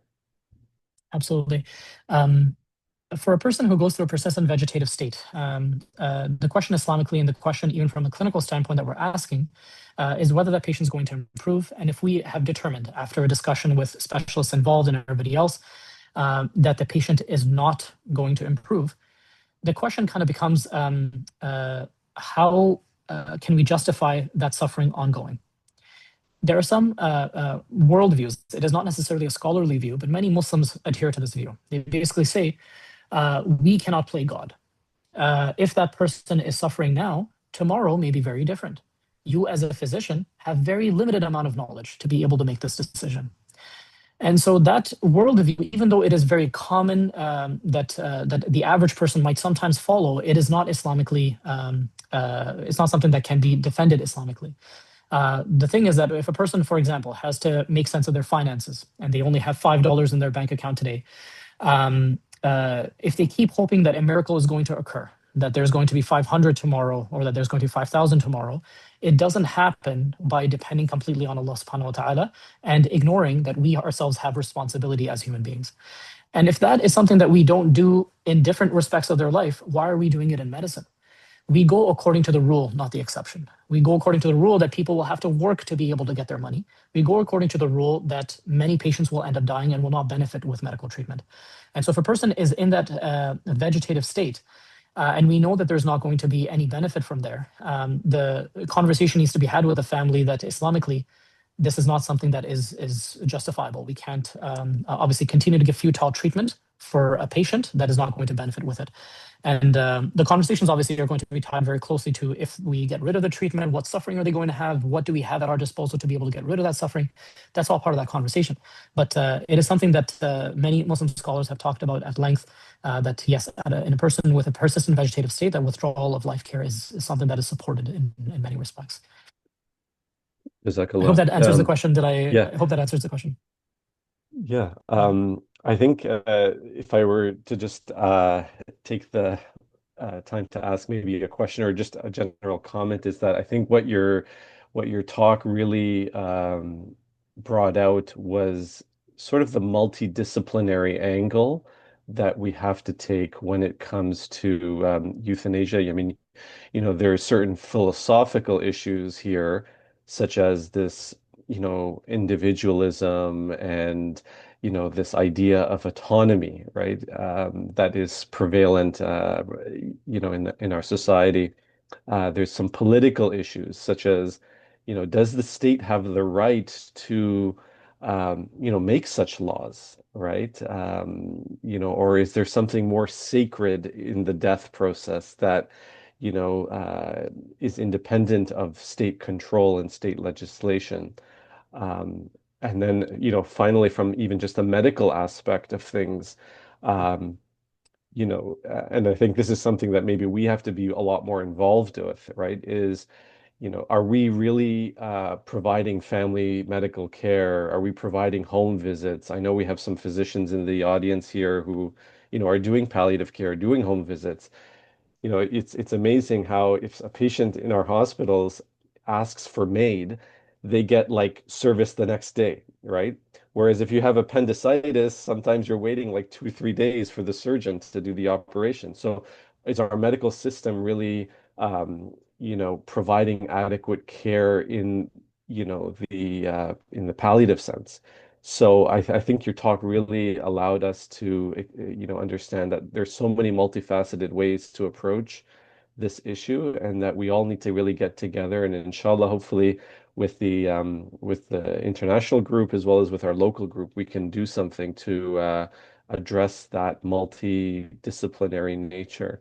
Um, do you have any specific comments in terms of what physicians we can do? Like, what sort of actions we can do to prevent this, from growing. 5% of the deaths in Canada are from MAID. Like when I was looking at the statistics, like, more people die of MAID than they do of CIS. You know, it's quite crazy. So what do you think as physicians? What can we do? To answer the first part of your question, where you talked about like state control and whether they should have ultimate control over how we define or how we deal with death. Um, SubhanAllah, this is a more of a political science, I guess, question as to whether there is anything inherently within political science that allows for sacredness of this process of death. We know, like prehistorically, many societies, whether they were Muslim or not Muslim, they used to have funerals. And so, like based on fossils and based on what many anthropologists have described as Neanderthals, they had rituals around death. And so, if we had a certain amount of importance that is given to death, will the state be supportive of that? Will the state allow us to be able to cry over our dead and to be able to mourn them appropriately? And I think the answer that I think, which is the elephant in the room, is that the state will take as much control as I think we would allow them to, within a setting which allows for a democratic society, which is most places in North and Western America. I think those conversations need to happen so that our rights are protected. And the moment we don't continue talking, others will speak for us. And so if we allow the state to have that amount of control, I think that can become increasingly bureaucratized, increasingly centralized, to the point where the state might find it even beneficial that if there are patients who are suffering, if there are patients who are not going to be contributing to society generally, that they are better off dead. And I'm being very blunt. I know that many people will not talk about it in that scenario, but the question of who defines how to be able to deal with death is something that we need to kind of take control of the narrative for. And many, obviously, governments will allow for these conversations to happen. And so if we have these conversations with the federal government or the provincial government in Canada, the activism starts at a grassroots level. And so to be able to speak to our MLAs, the members of Legislative Assembly, which are in the lead for the provincial government, we need to ensure that we have their ear. We need to ensure that we have meetings with them. We need to ensure that several groups that are suffering from this legislation are going to have their voice. And even if we as physicians obviously may have some limited latitude in terms of changing this legislation, we also need to make sure that patients who are suffering absolutely have that voice. And so, so that's something that has to continue. That's something that has to be described. I think this is obviously telling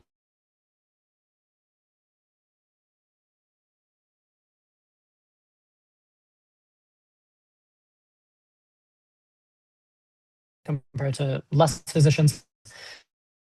If they are not prioritizing family physicians. And if 15% of the population in Canada, and Canada's not alone in some of this, 15% of the population in Canada does not have a family doctor, but they have access to MAID. This is a huge question that I think is not something that is easy to answer. And it is something that I think a lot of the work has already been done to be able to lead to this eventuality. I feel that, yes, at a grassroots level, we need to be having our conversations with our provincial government.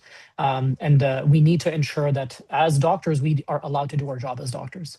I'm going to ask, maybe if we And can yes, I think, unmute Dr. Thalia because she has her hand up. Let me see if I can do that. yeah, I Yeah, think, done. Oh, all right, great. Thank you. perfect. Perfect. Sorry, I know you had a few questions, so please feel free to ask. Thank you very much, Dr. Khan. This is a really very interesting talk. And I thank you, Dr. Aasim, for the question that you just asked is actually related to what I'm going to also ask at the point. So first of all, I'm not a physician. I'm a bedside clinical ethicist. And I've encountered situations when there was a really strong dilemma between whether we should keep the patient alive with extraordinary measures.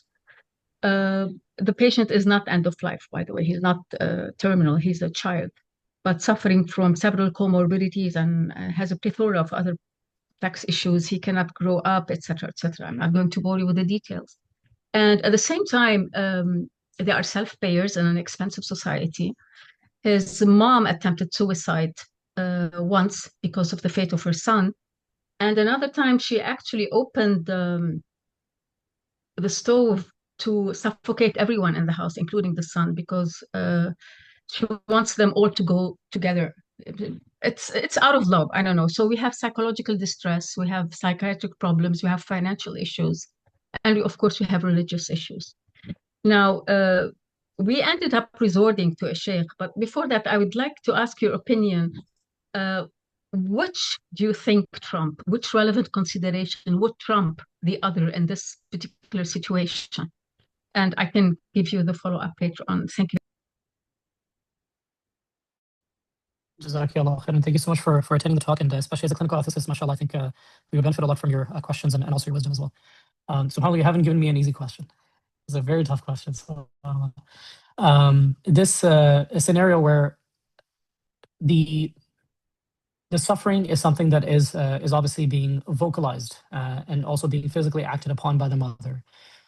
Even though the mother's claiming that it's coming from a position of love so that she can end suffering and so that people in the house, for example, don't end up dealing with the consequences of either financial distress or even physical distress, is something that obviously has a certain backing to it. Without knowing more details in the case and seeing some cases that may be somewhat similar, the big thing obviously is to ensure that if that patient herself has a diagnosis, that it is dealt with. As a physician, every person has a responsibility towards their patient. It doesn't matter who that patient is. They could be a criminal, they could be in a jail, they could be a war criminal. But as a physician, you have to see them as patients. And even if that person has developmental delay, even if that person is not going to improve physically in their life, our priority is them. If we allow the mother's concerns to kind of go through where, maybe they're not seeking medical care, maybe they're allowing passively the death of their family member, how can we ensure that that weak person, their son, has their rights attended to? I'll talk about it from the Islamic perspective, I think initially. From an Islamic perspective, I think like if that person ends up being either suffocated because of smoke, if that ends up dying passively because they don't have finances, but there were other people around them who could have supported them financially. If that person meets Allah subhanahu wa ta'ala, what are they going to say? And if they are going to say that, my life was not seen as worth compared to the suffering of my mother, then how can we justify that on the Day of Judgment? And yes, it is an emotional argument. It is an argument that I think a Muslim would understand. We don't expect that somebody who doesn't have that type of background or that worldview is going to understand that.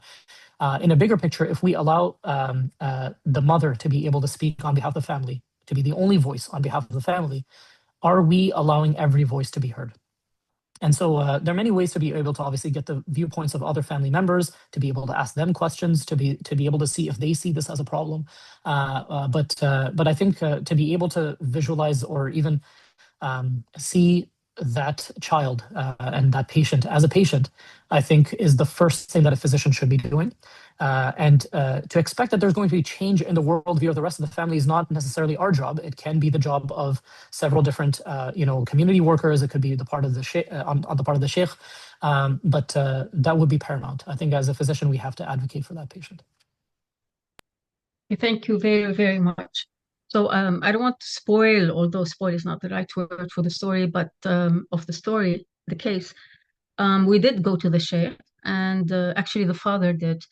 And the sheikh told him it was a question of whether we do a tracheostomy or not. This patient was really getting near death, if you wish.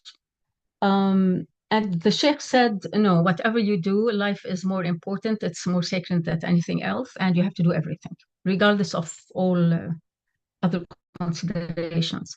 So we took an appointment with another sheikh. And what's interesting is for the first time, the physician herself and the resident skipped their clinic and went with us, with the family and myself to the sheikh. And we spent half an hour. He changed his mind after listening to the several relevant considerations. So yes, interdisciplinary is extremely important. And at any point, if I'm happy to share this as a talk one day, if you wish, but I think, yes, we cannot separate these relevant considerations from each other. Thank you very much. Jazakallah khair, and thank you so much for that. Jazakallah for that.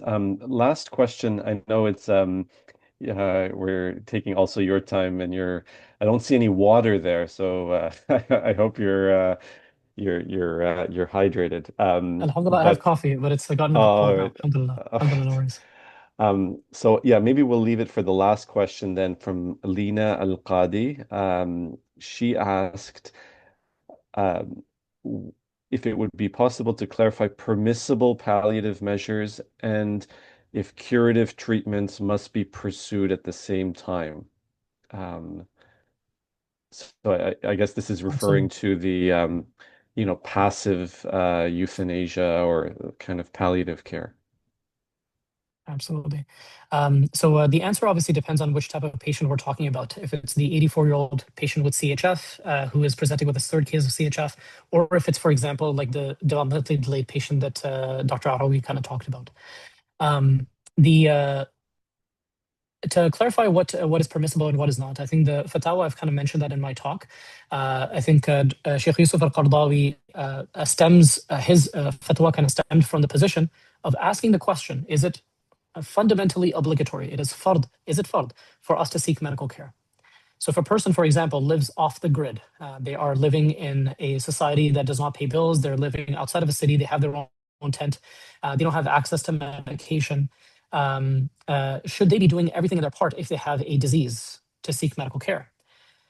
If, for example, we feel that the medication and the medical treatment is going to almost certainly save their life and it is absolutely necessary, then it becomes fard for that person to seek medical treatment. If we know that there are certain treatments that are not going to be as beneficial, and so there's obviously like a purview of many different medications that we prescribe today and what strength of evidence we have to be able to give those medications. Many of those medications will be either consensus level proof, meaning that all the physicians kind of agree that there's some level of benefit to it, so therefore there's benefit, or they can have randomized control trials that prove absolutely that there's benefit. If we are at the lower level, then maybe it's not as obligatory. Maybe it's not something that is necessarily beneficial for that patient and we can't justify it. So if a patient is near their end of life and they end up requiring intubation, they end up requiring antibiotics, and we know that that's not beneficial, then withholding or withdrawing is something that can be considered acceptable. And that may, wallahu alam, be within the perspective of, within the limits of what is permissible. This discussion obviously is nuanced. Every clinical situation is different. And so involving specialists, involving the family members, shuyukh as needed is going to be very important. Curative treatments can absolutely, yeah, depending on that conversation. Once you start having that conversation, then curative treatments can be involved. And so if a patient has a pneumonia and you expect that with antibiotics, the patient's going to improve, then giving them a pneumonia treatment while also agreeing that if they become so short of breath that they're going to require intubation, and that the patient's family is not going to benefit, the patient's not going to benefit with intubation, then you can have this discussion where in the future, if you end up requiring intubation, we're not going to provide that. It's not something that you're going to benefit from, but we are going to give you antibiotics. If you become so short of breath from your lung cancer that you're going to become unresponsive, we're not going to intubate you, but at the same time, we're going to continue with some chemo treatments. So these are on different levels. And so you can definitely have a situation where you're kind of treating with some things. It may well be curative depending on like the type of treatment that you have. And the patient may still be a DNR at that point in time, given their quality of life. And it could be that after the cure itself has taken over, that the patient decides, okay, you know what, I'm feeling so much better now. The melanoma has completely gone. At this point in time, I would request, if I was to die, I would want CPR. This is very rare. This is incredibly rare. And so metastatic melanoma, for example, has had some situations where patients will be near the end of life. They've had so many metastatic deposits across their body. We're expecting that they're not going to survive beyond, say, 3 months or 6 months. But the immunotherapy was so robust that it became curative in nature for them. That's 5 years have passed, 10 years have passed. Their melanoma has not come back. Then in those situations, yes, a person may well have been a DNR. They may have said that they don't want heroic measures. But several years after that, they may say that they're open to having something like a full code, something like more resuscitation. And so, again, barring those very exceptional situations, I think in most situations you can end up having a situation where you have not as much resuscitation, but you have some treatment. And there's a nuanced discussion, obviously, and case by case it is very dependent. Jazakallah. So I think we will conclude with that. Thank you to Dr. Obaidullah Khan. Also, if you could just maybe put in your contact details in the chat, just in case anyone wants to get in touch with you. That would be great. It was an amazing talk, and really shed light on this issue from so many different perspectives. And I hope it was beneficial to everyone. And thank you to the FEMA organization and IMAXA as well for hosting this, and to all the participants. And we hope we can do something like this again, inshallah. Inshallah. So Jazakallah khairan to everyone for attending, and Dr. Aasim, thank you so much for moderating the event as well. نقول قولي هذا واستغفر الله لي ولكم ولسائر المسلمين فاستغفروه إنه هو الغفور الرحيم. جزاكم الله خيرا. شكرا. السلام عليكم ورحمة الله وبركاته.